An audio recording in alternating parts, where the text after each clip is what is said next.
إن الحمد لله نحمده ونستعينه ونستغفره ونعوذ بالله من شرور أنفسنا ومن سيئات أعمالنا من يهده الله فلا مضل له ومن يضلل فلا هادي له وأشهد أن لا إله إلا الله وحده لا شريك له وأشهد أن محمدًا عبده ورسوله أما بعد فإن خير الحديث كتاب الله وخير الهدي هدي محمد صلى الله عليه وسلم وشر الأمور محدثاتها وكل محدثة بدعة وكل بدعة ضلالة وكل ضلالة في النار. أعوذ بالله من الشيطان الرجيم.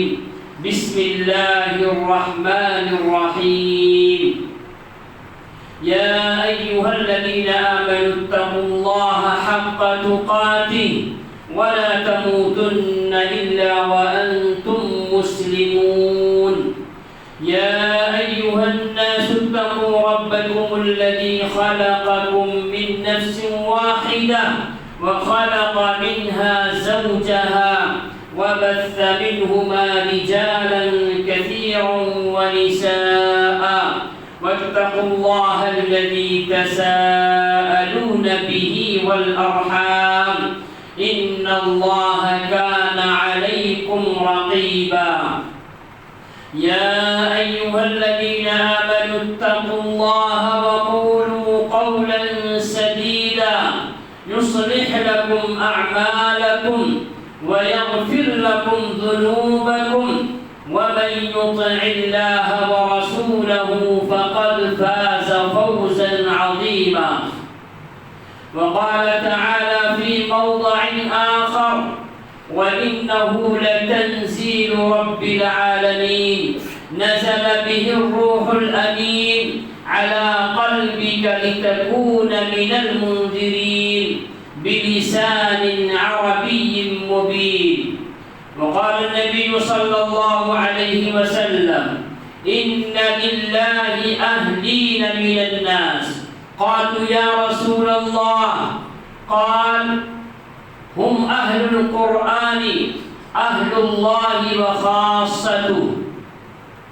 محترم سامعین کرام، حاضرین جمعہ، بزرگوں، نوجوانوں اور قابل احترام پردہ نشین خواتین اسلام، خطبہ مسنونہ کے بعد قرآن کریم کی چند آیات کریمہ کی تلاوت کی گئی ہے جو سورۃ الشعراء کی ہے، اور اس کے بعد ایک حدیث بھی آپ کے سامنے پیش کی گئی ہے۔ اس سے قبل جو خطبہ جمعہ ہوا اس میں علم کی اہمیت کو واضح کیا گیا کہ علم اور جہل دونوں برابر نہیں ہو سکتے، عالم اور جاہل دونوں برابر نہیں ہو سکتے۔ عالم کی کیا فضیلت ہے احادیث کی روشنی میں اور قرآن کریم کی روشنی میں واضح کیا گیا، اور علم والے کا کیا مقام ہے قرآن و سنت کی روشنی میں اس کو بھی واضح کیا گیا۔ آج جو عنوان ہے وہ ہے تعلیم قرآن کے مختلف مقاصد۔ تو اس میں پہلی بات تو تعلیم ہے، دوسرا قرآن ہے، اور تیسرا جو اس میں حصہ ہے وہ مقاصد۔ تو تعلیم سے متعلق تو آپ نے سماعت فرما لیا، اب ہمیں دیکھنا ہے کہ قرآن کیا ہے، اس کا کیا مقام ہے اور کیا مرتبہ ہے، اور پھر اس قرآن سے منسلک رہنے والے، قرآن سے اپنا رشتہ جوڑ کر رکھنے والوں کا کیا مقام ہے اسے جانیں گے۔ پھر اس کے بعد مقاصد کیا ہے قرآن کریم کے تعلیم کے۔ دیکھیے قرآن کریم اللہ رب العالمین کی کتاب ہے، اللہ سبحانہ و تعالی نے اسے نازل فرمایا جبریل امین کے ذریعے قلب رسول کے اوپر، یعنی آپ صلی اللہ علیہ وسلم کے قلب کے اوپر اللہ سبحانہ و تعالی نے جبریل امین کے ذریعے سے اس قرآن کو عربی زبان میں نازل کیا۔ وَإِنَّهُ لَتَنزِيلُ رَبِّ الْعَالَمِينَ نَزَلَ بِهِ الرُّوحُ الْأَمِينُ عَلَى قَلْبِكَ لِتَكُونَ مِنَ الْمُنذِرِينَ بِلِسَانٍ عَرَبِيٍّ مُبِينٍ۔ یہ قرآن کریم ایک ایسی کتاب ہے جس کا محافظ خود اللہ رب العالمین ہے، جس کی حفاظت کی ذمہ داری اللہ سبحانہ و تعالی نے خود لے لی ہے۔ اِنَّا نَحْنُ نَزَّلْنَا الذِّكْرَ وَإِنَّا لَهُ لَحَافِظُونَ، ہم نے نازل کیا ہے، ہم ہی اس کی حفاظت کرنے والے۔ اللہ تبارک و تعالی نے حفاظت کے کئی طریقے پیش کر دیے ہیں، اور آج تک قرآن کریم جیسے شروع ہوا تھا ویسے آج بھی اس میں کوئی تبدیلی نہیں ہوئی ہے، قرآن کا ایک حرف بھی تبدیلی نہیں ہوا ہے، بلکہ جیسے قرآن تھا ویسے آج بھی قرآن ہے۔ اس سے پہلے بھی کئی کتابیں آئیں، توریت، انجیل، زبور وغیرہ کتابیں تھیں، وہ آئیں اور اس کے بعد اس میں خود برد کر دی گئی، اس کی حفاظت کی ذمہ داری اللہ رب العالمین نے نہیں لی ہے۔ قرآن کریم ایک ایسی کتاب ہے کہ اس کے اندر کوئی باطل آ نہیں سکتا، اور اس قرآن کریم کے بارے میں کوئی شک و شبہ ہی نہیں۔ ذالک الکتاب لا ریب فیہ، دنیا والے کتابیں لکھتے ہیں اور لکھنے کے بعد جب اسے نشر کرتے ہیں تو اس میں لوگوں سے درخواست کرتے ہیں، بھائی لکھنے والا تو میں ہوں، میں بھی انسان ہوں، اس میں کچھ کمی ہوگی کچھ بیشی ہوگی، لہذا کمی بیشی اگر ہے تو آپ ہمیں باخبر کیجئے، آئندہ جب ہم اس کو چھپائیں گے تو وہاں پہ اصلاح کر لیں گے۔ لیکن جب قرآن کریم کا نزول ہوتا ہے تو رب کائنات کا فرمان صادر ہوتا ہے، ذالک الکتاب لا ریب فیہ، ایک ایسی کتاب ہے اس میں شک کرنے کی کوئی گنجائش نہیں، ہر سورہ، ہر آیت اور ہر حرف پر ایمان لانا ضروری ہے، اس میں کوئی شک و شبہ داخل ہو ہی نہیں سکتا۔ یہ قرآن کریم ایک ایسی کتاب ہے، دنیا کی کوئی بھی کتاب پڑھ لو ہدایت نہیں ملے گی، رہنمائی نہیں ملے گی، رحمتوں کا نزول نہیں ہوگا، شفا نہیں ملے گی، لیکن قرآن کریم پڑھیں گے تو ہدایت مل جائے گی۔ ہدایت کس کے لیے ہے؟ ہدی للمتقین، متقیوں کے لیے ہے، ہدی للناس، ساری کائنات کے انسانوں کے لیے ہدایت کا سر چشمہ ہے، اور یہ قرآن کریم ہدی للمؤمنین، مومنوں کے لیے ہدایت کا سر چشمہ ہے۔ قرآن کریم کو اگر پڑھیں گے تو ہدایت ملے گی، توحید ملے گی، توحید سے محبت پیدا ہوگی، اللہ کی معرفت حاصل ہوگی، اور اس طریقے سے قرآن سے محبت بھی پیدا ہوگی۔ قرآن کریم شفا ہے، اللہ رب العالمین نے فرمایا قل هو للذین آمنوا هدی وشفاء، اے نبی فرما دیجئے مومنوں سے یہ قرآن شفا ہے اور ہدایت ہے۔ وَيُنَزِّلُ مِنَ الْقُرْآنِ مَا هُوَ شِفَاءٌ وَرَحْمَةٌ لِّلْمُؤْمِنِينَ، قرآن کریم میں ہم نے ایسی آیتیں نازل کی ہیں کہ جو مومنوں کے لیے شفا ہے، مومنوں کے لیے رحمت ہے۔ یہ قرآن پڑھیں گے تو رحمتیں ملیں گی، یہ قرآن پڑھیں گے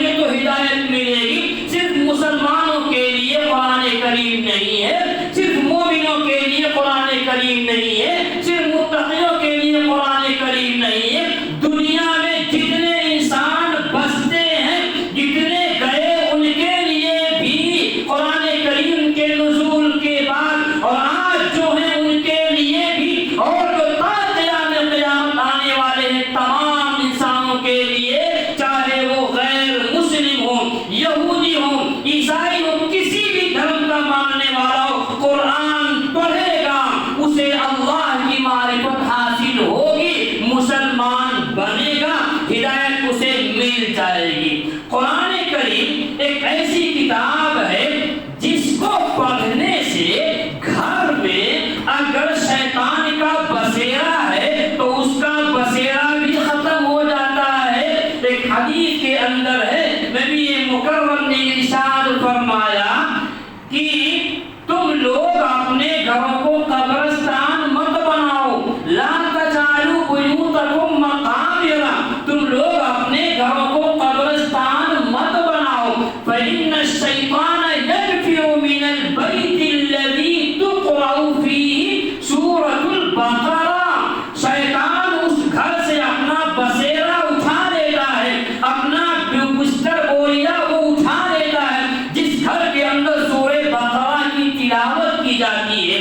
ہم شیطان کو بھگانے کے لیے نہ جانے کون کون سے طریقے اپناتے ہیں۔ قرآن کریم یہ بہترین نسخہ ہے، نبی نے بہترین نسخہ دیا ہے گھر سے شیطان کو بھگانے کا۔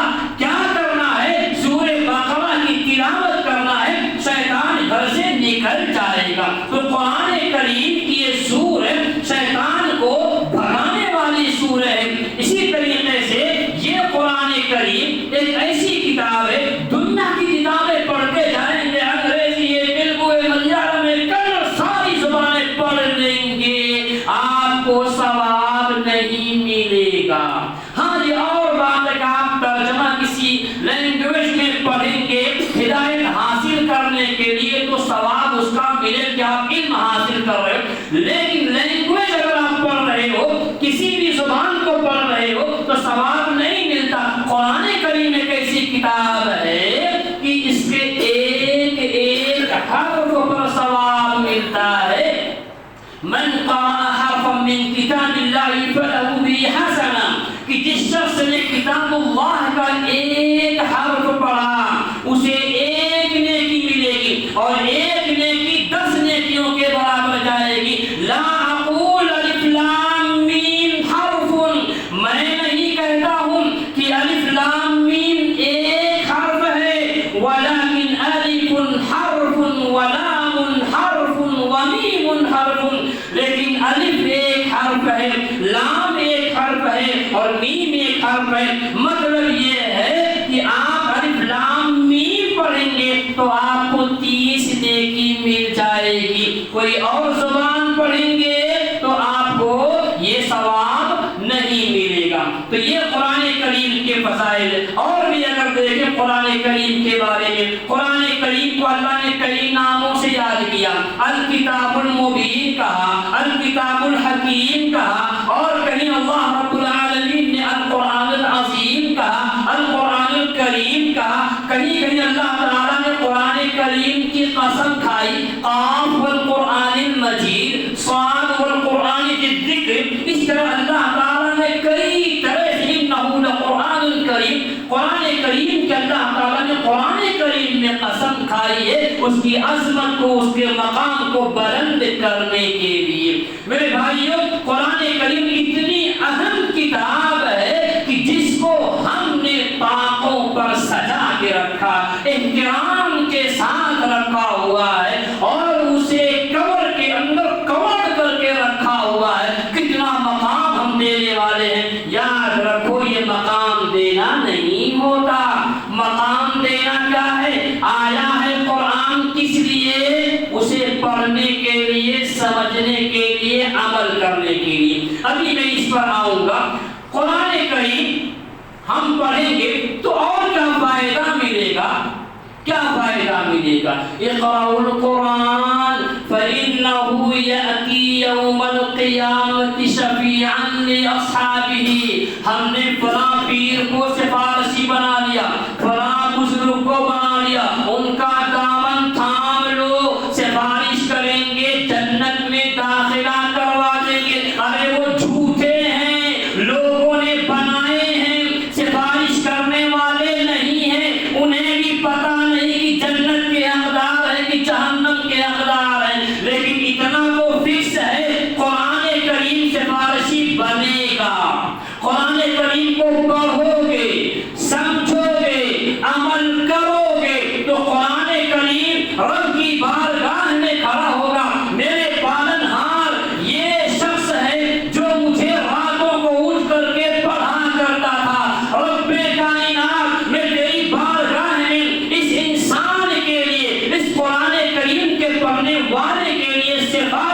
کرتا ہوں تو میری سفارش قبول فرما اس کے حق میں۔ ہمارے نبی فرماتے ہیں کہ اس کی سفارش قبول کی جائے گی۔ اقرأوا القرآن، قرآن کریم کو پڑھو، کیونکہ یہ قیامت کے دن اپنے پڑھنے والے کے لیے سفارشی بن کر کے آئے گا۔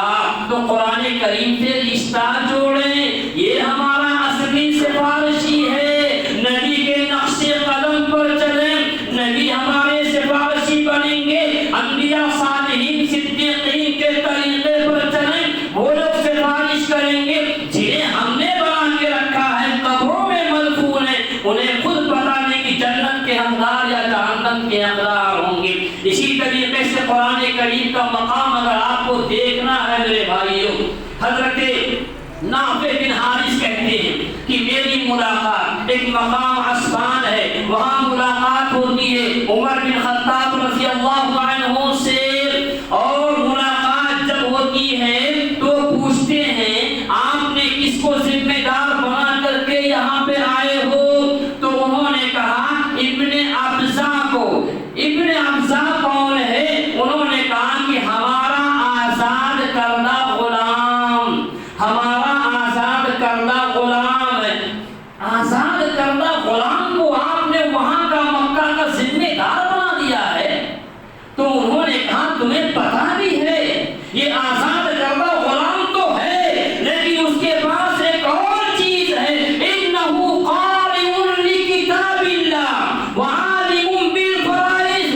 یہ قرآن کریم کو پڑھنے والا آزاد کردہ غلام ہے، قرآن کریم کی تلاوت کرنے والا آزاد کردہ غلام ہے، قرآن کریم پر عمل کرنے والا آزاد کردہ غلام ہے۔ اور کیا ہے؟ اس کو پتہ ہے میراث کا علم حاصل ہے، مرنے کے بعد کسی کے اس کے کتنے بیٹے، کتنی بیٹی، کتنے وارثین ہیں، ان تمام کا حساب یہ جاننے والا ہے۔ اس لیے میں نے اسے مکہ کا ذمہ دار بنا کر کے یہاں پر آیا ہوا ہوں۔ اس موقع پر عمر بن خطاب نے کہا تھا ان اللہ یرفع بہذا الکتاب اقواما ویضع به آخرین۔ یہ ایک ایسی کتاب ہے کہ اس کتاب کے ذریعے سے اللہ نے کچھ قوموں کو آسمان کی بلندیوں پر پہنچا دیا ہے، انہوں نے فتح و کامرانی سرفراز فرمایا ہے۔ اور یہی وہ قرآن ہے کہ اسی قرآن کے ذریعے سے اللہ تبارک و تعالیٰ بہت سے لوگوں کو زمین بوجھ کر دیتا ہے، اوپر سے اٹھا کر کے زمین پر پٹک دیتا ہے۔ مطلب قرآن پر عمل کریں گے اللہ سر بلند کرے گا، قرآن کو چھوڑ دو گے لوگ ذلیل و خوار ہو جاؤ گے۔ آج اگر دیکھا جائے تو مسلمان ذلیل ہے، مسلمان سر جھکا کے چلتا ہے، سر اٹھا کے چلنا چاہیے گا۔ وہ صحابہ تھے عمر بن خطاب رضی اللہ عنہ کے، ان کا نام سن کر کے ڈر جایا کرتے تھے، صحابہ کرام کا نام سن کر کے کفار ڈر جایا کرتے تھے۔ کیوں؟ کیونکہ وہ قرآن کریم کو پڑھتے تھے، اس پر عمل کرتے تھے، اس کا رعب تھا کہ کفار کی تھرا جاتا تھا، آنکھوں میں آنکھیں ڈال کر کے وہ مسلمان باتیں کیا کرتے تھے۔ اور آج ہمارا مسلمان تعداد میں بہت زیادہ ہے، لیکن ہاں سر کیسے ہیں آپ کا ہر حکم سر آنکھوں پر ہم جھک کر کے اس کے سامنے سلامی دیتے ہیں اور ہم اس کے ہر آرڈر کو مان لیتے ہیں۔ بات کیا ہے؟ بات یہ ہے قرآن اٹھانے والا تھا ہم کو جب ہم عمل کرنے والے ہوتے، لیکن قرآن پر عمل کرنا چھوڑ دیا تو ہم کیا ہوا؟ سر جھکانے والے بن گئے غیروں کے سامنے۔ یہ قرآن کریم ہے۔ اور آگے دیکھتے ہیں اللہ تعالیٰ کے کچھ بندے خاص ہوتے ہیں۔ دنیا میں بہت سے اللہ کے بندے آئے گئے ہیں اور آئیں گے، لیکن کچھ خاص ہوتے ہیں۔ وہ خاص جب ہوں گے تو خاص کے لیے خاص نعمتیں بھی ہوں گی۔ تو خاص بننا ہے ہم سب کو، تو کیا کرنا پڑے گا؟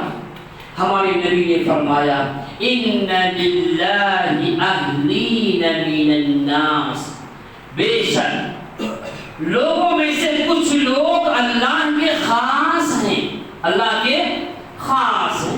صحابہ کرام کو سمجھ میں نہیں آیا، من ہم یا رسول اللہ وہ کون لوگ ہیں جو اللہ تعالیٰ کے خاص ہیں؟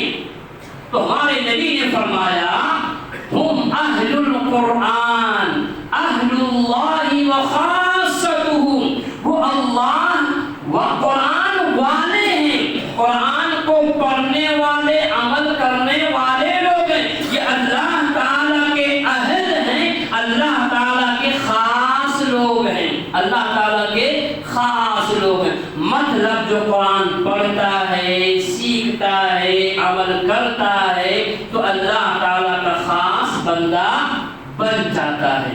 یہاں تک آپ نے بہت کچھ سن لیا۔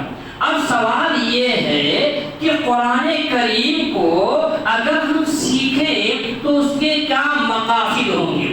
پہلا مقصد تو یہ ہوگا کہ ہمارے عقیدے کی اصلاح ہو۔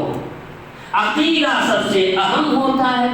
ایک آدمی کا عقیدہ صحیح نہیں ہے، 5 وقت کی نماز پڑھتا ہے، ہر سال اسے حج کرنے کا موقع بھی ملتا، حج کو بھی جاتا ہے اور سالانہ زکات بھی نکالتا ہے اور بڑی بڑی جیبیں بنا کر کے لوگوں کے پیٹ بھی بھرتا ہے، لیکن اس کا ایمان صحیح نہیں، اللہ کے بارے میں اس کا عقیدہ صحیح نہیں، رسول اللہ کے بارے میں اس کا عقیدہ صحیح نہیں، انبیاء کے بارے میں اس کا عقیدہ صحیح نہیں، تو 24 گھنٹہ مسجد میں سر جھکا کر کے رکھے، سر کو پٹکتا رہے، حج پر حج کر لے، عمرے پر عمرہ کر لے، ساری کی ساری تبودوں، ساری کی ساری کوششیں دھڑی کی دھڑی رہ جائیں گی، کسی کام نہیں آئیں گی۔ کیوں؟ عقیدہ صحیح نہیں تو شرک کر رہا، اور شرک کرے گا تو کوئی اس کا عمل قابل قبول نہیں۔ لئن اشرکت لیحبطن عملک ولتکونن من الخاسرین۔ اے نبی، اگر آپ نے بھی شرک